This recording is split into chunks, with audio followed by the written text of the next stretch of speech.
Le scrutin a été régulier et transparent. Ce sont les mots de Maître Yakubu Anina, président du parti politique Cercle des leaders émergents. Ce parti avait appelé à voter pour le candidat Faure Gnassingbé avant la tenue de la présidentielle. Son président a fait une sortie donc aujourd'hui sur les médias. Nous allons revenir sur cela avec Agbeboumé Kossi, qui est le coordonnateur régional de la région maritime du parti clé. Monsieur Kossi Agbeboumé, bonsoir. Bonsoir, cher Samuel. Merci à vous d'être notre invité. Je vous remercie. Je l'ai dit, votre parti estime que le scrutin du 22 février passé a été régulier et transparent. Sur quoi vous basez-vous d'abord pour faire cette affirmation? Ok, merci beaucoup pour l'invitation. Et je salue du passage notre président Maître Anina Yakubu, puisqu'il est censé être là avec des préoccupations des dernières minutes et nous a, n'est-ce pas, fait l'honneur d'être là. Et comme vous venez de le souligner, le parti politique des leaders émergents, qui a toujours appartenu, n'est-ce pas, à l'opposition constructive, a décidé par un communiqué, en date du 16 janvier 2020, d'apporter son soutien, n'est-ce pas, au candidat Faure Gnassingbé et appeler, n'est-ce pas, ses militants à voter pour celui-ci. Et dans ce ordre d'idée, le parti s'était aussitôt engagé dans une tournée de sensibilisation et d'explication à ses militants, n'est-ce pas, pour le bien fondé de son choix, motivé essentiellement par les résultats obtenus par le président Faure durant ces dernières 5 années. Et aussi bien sur le plan politique, économique, social, sur le plan de la paix et de la sécurité pour tous. Donc le parti a aussi pris part à une active campagne électorale en sillonnant, n'est-ce pas, le pays du nord au sud et de l'est à l'ouest. Et la rencontre de ses militants et sympathisants a été vraiment au rendez-vous. Et faut-il le souligner, partout où les délégations du parti se sont rendues, les populations, n'est-ce pas, ont réservé un accueil très chaleureux et ont très largement approuvé le choix du parti de soutenir et de voter le candidat Faure Gnassingbé. Donc pour revenir, n'est-ce pas, à votre question, la réélection de Faure Gnassingbé avec ce suffrage aussi très éclatant, 36%, n'est pas une surprise au niveau du clé. Oui, mais quand vous dites que le scrutin a été régulier et transparent, est-ce que ça veut dire que le Cercle des leaders émergents a observé le déroulement du scrutin? Merci bien. En effet, non seulement les populations, comme je le disais, expriment leur forte adhésion au programme du candidat Faure Gnassingbé, mais nous avons constaté que les autres candidats étaient pratiquement absents du profond du pays. Et le parti a par ailleurs, comme vous le posez, mobiliser ses militants de façon quand même informelle, parce que nous n'avons pas été quand même accrédités pour suivre, n'est-ce pas, le déroulement des opérations de vote et de dépouillement dans différents endroits du pays. Et aucune anomalie particulière n'a été enregistrée, en tout cas là où nous avons été. On avait 9386 bureaux de vote. Et 89 bureaux de vote, donc 9383 à l'intérieur et 6 à l'extérieur. Vous avez été présent partout, dans toutes les régions, c'est ça? Je disais que là où nous avions été, les différents endroits où nos militants quand même... Oui, mais quelle est la proportion de ces endroits par rapport aux 5 régions, aux 46 CELI? Quel pourcentage d'occupation vous aviez? Bon, l'échantillon que nous avons choisi est fort considérable, nous permettant de dire que le scrutin, n'est-ce pas, passé a été très régulier et transparent. Puisque nous avons été présents dans toutes les régions. Il y a la coordination de la région maritime, la coordination des plateaux, Kara, et Sokoré et puis Savane. Donc partout où nous avions quand même déployé, n'est-ce pas, nos militants, puisque ce n'est pas quand même de notre devoir. Vous convenez avec moi, il y a déjà d'autres observateurs sur le terrain qui quand même confirment ce que nous avions fait en partie de façon informelle, cher Samuel. Alors, le candidat qui est arrivé en deuxième position, lui, il a dénoncé des irrégularités, de nombreuses irrégularités. Il parle de bourrage d'urnes, d'empêchement même de ses représentants dans certains bureaux de vote. Qu'est-ce que vous répondez? Ok, nous sommes dans un état de droit, nous sommes dans un état démocratique, avec tout le sens du respect, avec tout le sens d'humilité et le respect qu'il lui doit. C'est les preuves. C'est facile de parler, mais une autre chose, c'est aussi d'apporter les preuves. Voilà, nous n'avons pas les preuves. Bon, s'il juge que c'est comme tel, là, il apporte les preuves. Moi, avant d'entrer en studio, en tout cas pour cette émission, je lisais encore des informations. Il est en conférence de presse ce soir et devant les journalistes, il aurait présenté un certain nombre de bulletins prévotés et tout. Là, vous m'informez. Vous êtes en train de m'informer. Et puisque, comme vous l'avez un temps souligné dans vos diverses interventions, ce n'est qu'un résultat provisoire. S'ils croient détenir les preuves solides, n'est-ce pas, pour détailler ces arguments, sont les bienvenus. Voilà. Mais nous n'avons pas constaté lors de nos tournées, en tout cas les endroits où nous avions quand même envoyé nos militants, constater une quelconque irrégularité. Ça veut dire pour vous, le scrutin a été des plus transparents. Parfait. Alors en même temps, l'autre candidat, celui de l'ANC, il dénonce également des résultats préfabriqués. Ok, vous savez, et avec tout le sens du respect toujours que je dois à nos confrères, à nos amis, et on ne peut plus prétendre diriger un pays sans se soumettre, n'est-ce pas, aux institutions. Oui. Vous voyez, non? Donc, si les élections sont déjà préfabriquées, les résultats sont préfabriqués, est-ce que ça vaut la peine encore d'y aller? Vous voyez? Je les comprends parce que ce n'est pas facile de perdre, hein, Monsieur Samuel. Mais perdre avec la dignité et la reconnaissance est bien. Je pense même que c'est déjà un bon départ. Il a reconnu, effectivement, la défaite, mais que cela soit une reconnaissance, n'est-ce pas, totale. Voyez-vous? S'il a également les preuves, là, ils apportent ces preuves-là. Est-ce qu'aujourd'hui, Clé ne cherche pas à être plus royaliste que le roi? Bon, c'est-à-dire? C'est-à-dire, vous n'avez pas participé à ce scrutin, oui. mais vous estimez que vos informations sont plus fiables que celles de ceux qui ont participé. Nous parlons de preuves, puisque nous ne pouvions pas fabriquer les preuves. Oui, mais les preuves, eux, ils ont participé. Là, ils viennent, n'est-ce pas, détailler ces informations. Vous n'avez pas non plus apporté de preuves de scrutin transparent, sans l'ombre d'aucun doute de quelques manipulations que ce soit. Vous avez juste affirmé. Je vous viens de vous permettre de tenir informé que ce n'est pas quand même de non-recours. Nous n'avons pas été mandatés pour cela, mais bien sûr, nous ne pouvions pas aussi nous impliquer en tant qu'un parti aussi légal, de grand tel comme tel, dans un scrutin pour se faire écouter, dire des trucs. C'est pourquoi nous avions pris toutes les dispositions, n'est-ce pas, quand même, pour se faire représenter à plusieurs endroits, pour constater, n'est-ce pas, le déroulement de ces différentes opérations, que ce soit avant, pendant et après, surtout au niveau des périodes de vote, et puis surtout, nous n'avons pas constaté qu'un un tiers a été empêché de voter. En tout cas, là où nous avions été, en toute franchise, nous n'avons plus de preuves par rapport à ça. Est-ce que ce n'est pas simplement parce que vous avez appelé à voter le candidat sortant que vous faites ces déclarations aujourd'hui? Loin de là, il faut être objectif. Vous savez, le Togo, il y a de cela 10 ans, de 5 ans, les choses ont évolué. Ouais, donc, j'interpelle vraiment les autres candidats, n'est-ce pas, à du fair play, à du jeu démocratique. Puisque, comme je le disais, perdre, ce n'est pas du tout facile.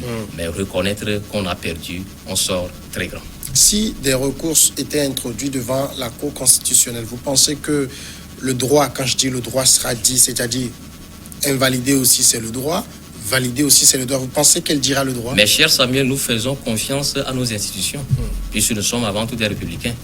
Voilà, on ne peut pas quand même prétendre diriger un jour un pays sans faire, n'est-ce pas, confiance à ces institutions-là. C'est pourquoi je demandais, si preuve il y en a, mais qu'ils, n'est-ce pas, les soumettent en matière au niveau de ces institutions-là. Voilà. Votre choix même déjà de soutenir le candidat du pouvoir alors que vous êtes un parti de l'opposition, ça a été difficile à comprendre pour beaucoup de personnes. Non, c'est toute une position. Puisque ce n'est pas la personne de fort qui est au centre. Ouais, non. Ça a été fait à partir des critères bien définis donnés. Nous ne sommes pas levés un jour pour dire que ben non, mais nous soutenons fort pour soutenir fort. Est-ce que vous voyez? Donc quand vous lisez encore, vous revisitez vos bandes, vous allez, n'est-ce pas, voir dans le communiqué les motifs, ou bien tout ce qui nous a, n'est-ce pas, motivé à porter notre choix sur le candidat fort. Vous voyez, non? Donc, nous pensons que nous ne sommes pas là seulement pour être là. Il y a plus d'une centaine de partis politiques au Togo. D'une manière ou d'une autre, chacun quand même a pu prendre part à ces élections de façon directe ou indirecte. Mais nous avons vu que pour cette fois-ci, la personne a même, n'est-ce pas, de répondre aux attentes, n'est-ce pas, du peuple togolais, c'est le candidat fort Nassimbe. Et ces raisons, vous les connaissez déjà. On doit comprendre aujourd'hui que le cercle des leaders émergents est devenu un parti de la mouvance. Loin de là, c'est vous qui le dites. Loin de là. En 2015, mais nous avions soutenu activement CAP 2015. Vous avez souvenance, vous vous rappelez bien. Et c'était sur des objectifs, des critères bien définis. Est-ce que vous voyez? Donc Togo, vous avez soutenu qu'en 2015 contre la même personne que vous soutenez aujourd'hui. Exactement, parce que nous étions dans une dynamique de changement. Et nos revendications en ce temps-là tournaient notamment autour des réformes. Voilà, les réformes, voilà, il y a pas mal, n'est-ce pas, d'autres choses que nous voyons aujourd'hui qui ont été quand même satisfaits, il faut l'avouer. Est-ce que vous voyez?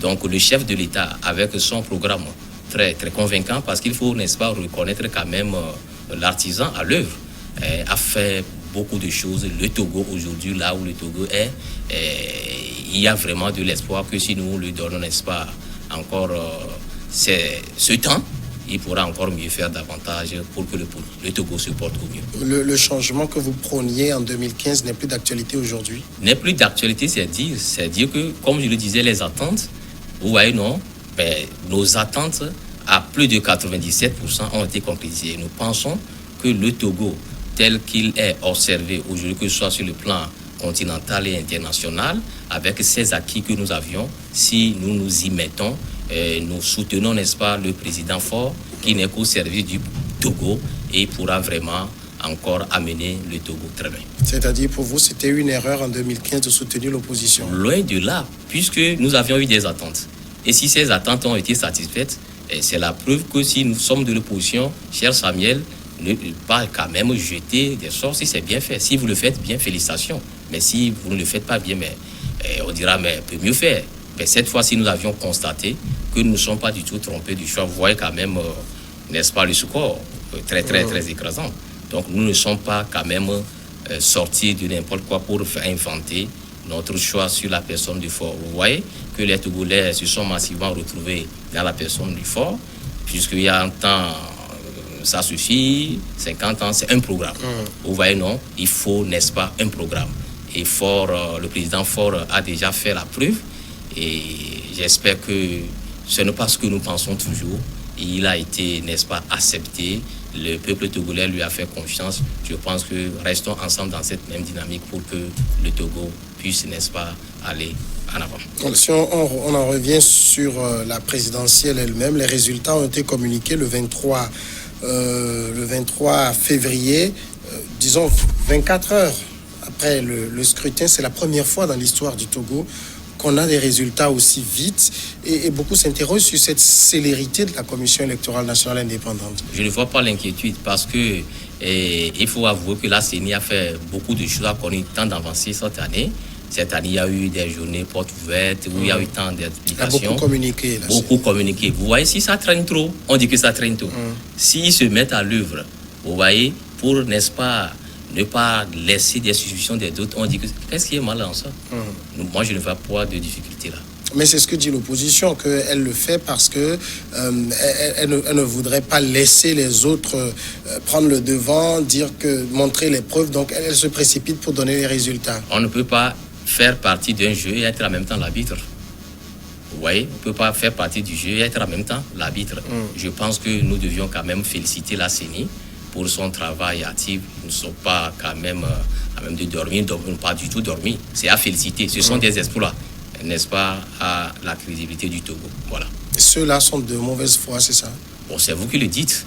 Je pose une question. Je pense que la CENI est à féliciter. Même si les jours à venir, cher Samuel, si c'est même dans 3 heures après, 4 heures du temps après qu'on ait même les résultats, si le Togo peut même aller là, c'est très bien. Ouais, cette année, la CENI a été beaucoup saluée, moi particulièrement, puisqu'il y a de cela quelques années, vous rentrez même dans les centres de vote, vous vous retrouvez à peine.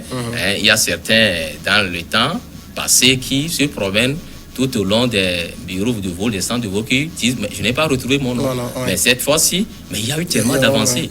Il suffit, n'est-ce pas, d'envoyer, n'est-ce pas, le numéro de ta carte d'électeur, tout si tu sais là où tu votes et dans quel bureau de vote. Mais il faut quand même reconnaître ces acquis-là. Parce que c'est le Togo, ce n'est pas la personne de quelqu'un ou du fort. Lui n'est qu'un serviteur du peuple, serviteur. Donc, félicitations à la CENI et notre souhait que les temps à venir, des avancées plus considérables, n'est-ce pas, soit aussi enregistré comme tel à Oui, leur. justement, vous pensez que le travail de cette CENI-ci va constituer une tache d'huile et que les autres doivent continuer par travailler aussi bien? De l'amélioration en amélioration, c'est ça notre souhait chez Samuel.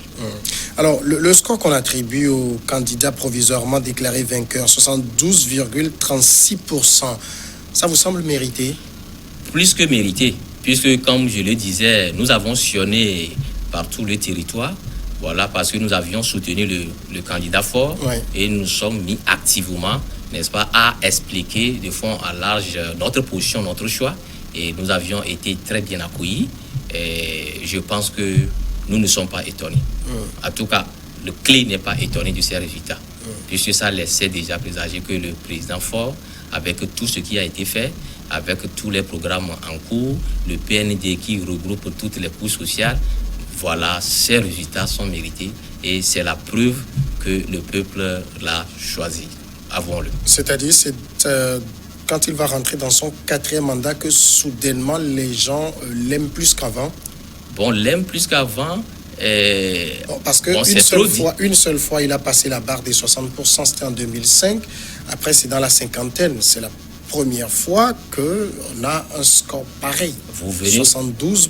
Vous venez de le dire, cher Samuel, parce que les 5 dernières années, il y a pas mal de réalisations. Vous voyez, les rues qui sont tracées ici et là, les écoles qui sont aménagées, il y a eu pas mal de réformes. Il ne faut pas qu'on se voile, n'est-ce pas, la face. Vous voyez, je ne sais pas si vous connaissez des rues à Lomé où il est mentionné que seuls les militants de Fort doivent, n'est-ce pas, emprunter ces rues. Il n'est qu'au service de la nation. Je pense que vraiment, il faut que nous le soutenions à aller davantage plus loin, n'est-ce pas, dans ces missions. Alors, nous parlons en tout cas de cette même personne qui, il y a 2 ou 3 ans, je veux parler des grandes manifestations qu'on a vues, était très contestée. Soudainement, l'amour est revenu. Ok. Et vous nous ramenez un peu en arrière. Vous voyez, quand on dit non, que le gars a été vomi, le chef de l'État a été vomi, vous avez vu les manifestations qu'il y a eu, de part et d'autre. Vous voyez, mais les gens du pouvoir aussi étaient sortis. Et vous voyez aussi l'ambiance qu'il y a eu. Donc, dire que 0 personne derrière Fort, c'est trop dire. Vous voyez, non?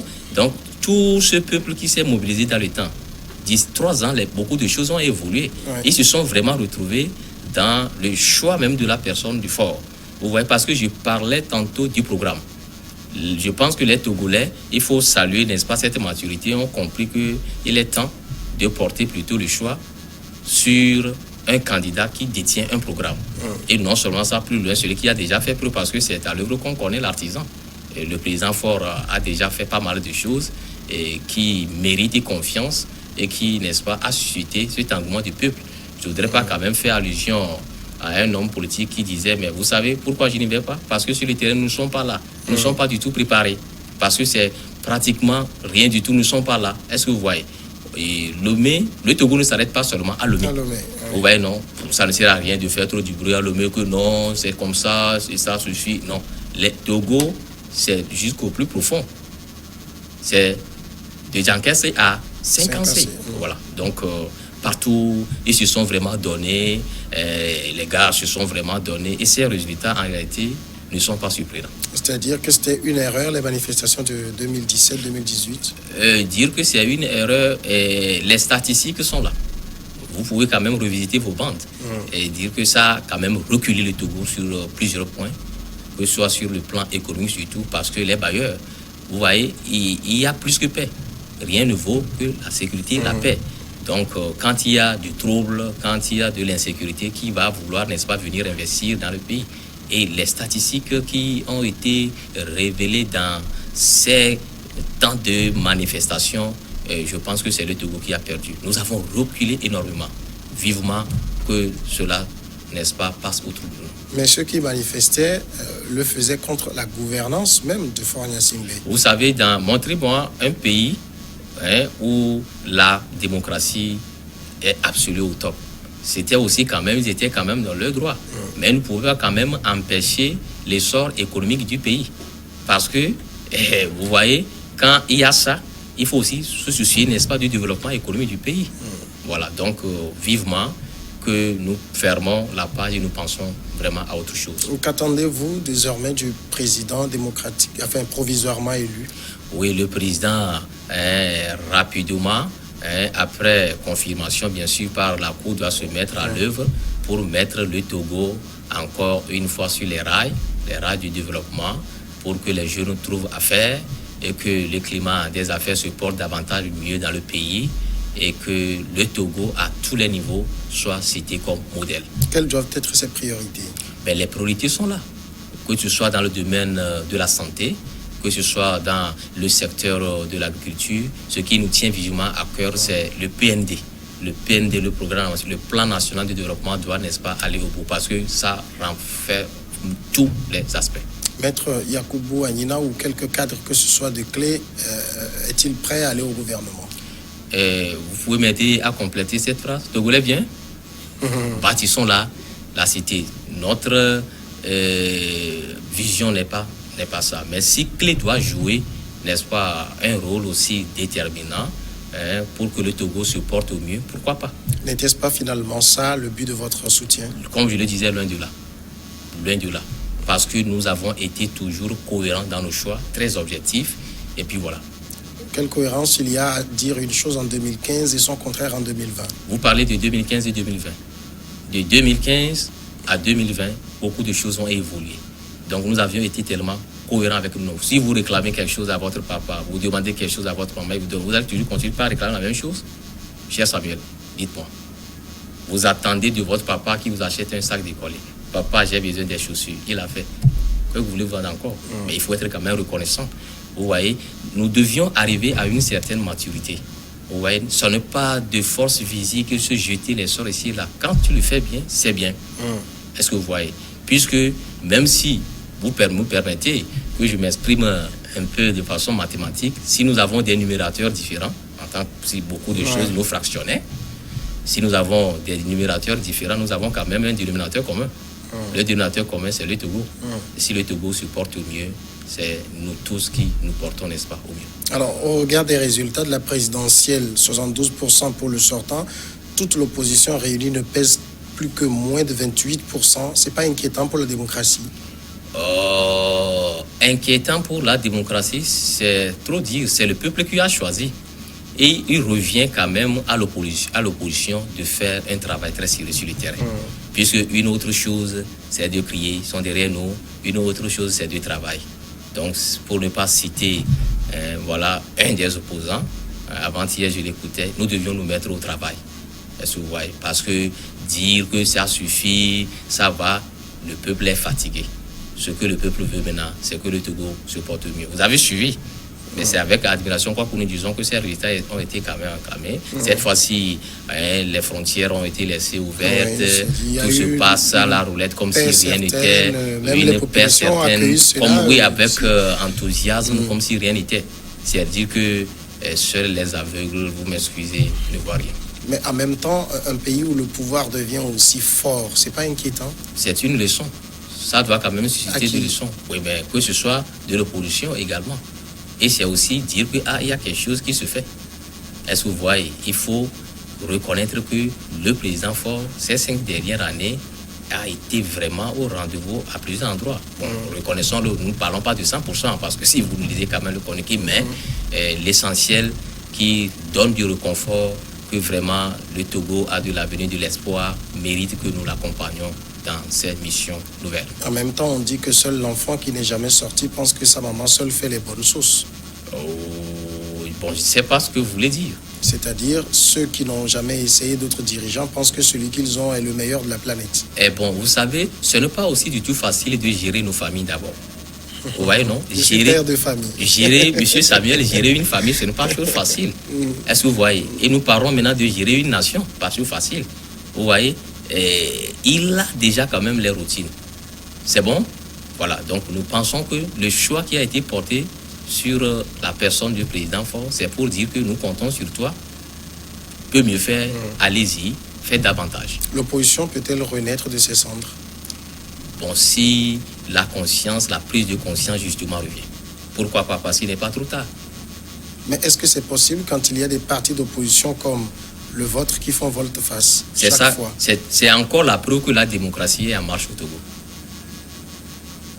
C'est encore la preuve que la démocratie est en marche au Togo. Quand on se clame de l'opposition et qu'on soutient le pouvoir, ça dépend de la manière, cher n'est-ce Samuel. pas faire une chose et son contraire aussi? Loin de là. Qu'est-ce qu'on appelle opposition? Mais comment on peut reconstruire une opposition quand il y a des gens qui font du ping-pong? Non, ce n'est pas du tout du ping-pong.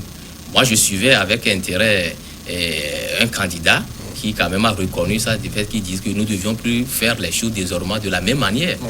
Est-ce que vous voyez? Donc, nous ne devions plus faire les choses de la même manière. Ça voudrait dire que sûrement qu'il a tiré des leçons. Voilà. Agbebou Mekosi, merci d'avoir été notre invité. Je vous remercie, c'est moi plutôt. Vous êtes le coordonnateur de la région maritime du parti Cercle des leaders émergents. Nous, on va marquer une pause ici, 10 minutes de pause, poursuivre le journal et puis après, ces regards croisés.